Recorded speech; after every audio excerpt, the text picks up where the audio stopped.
Well, here we go into the adventure of the MetaQuest 3S. I want to get this working to see if I could put something in the metaverse.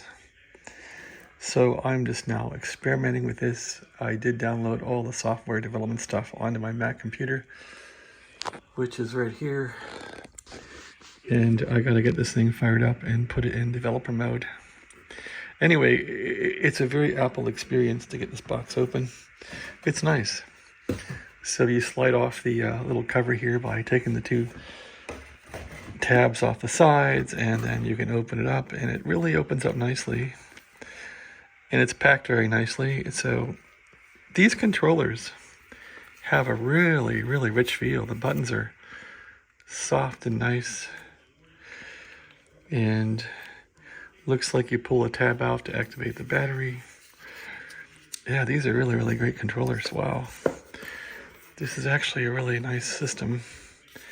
At least it seems nice from the get-go here. So I really wanted to see if this thing will track hand motion. So here I go, taking it apart. Take the controllers out. Okay, and what's this thing? This, I guess, is the actual headset. And okay, it has two things on the sides. And I'm trying to get it out with one hand. Maybe that's not going to work. What if I dump it out? Grab this strap here. Kind of neat. Okay, there it is. So it has this stuff here, and wow, it's really well done for $300. So what's this guy here do? That's a charger of a sort. Little charger, and anyway, I guess I gotta get busy on this thing and see if I can get it to fire up.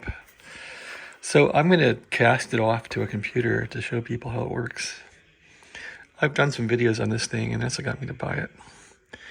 Really, I want to do some work and see if I can get into the metaverse for this thing.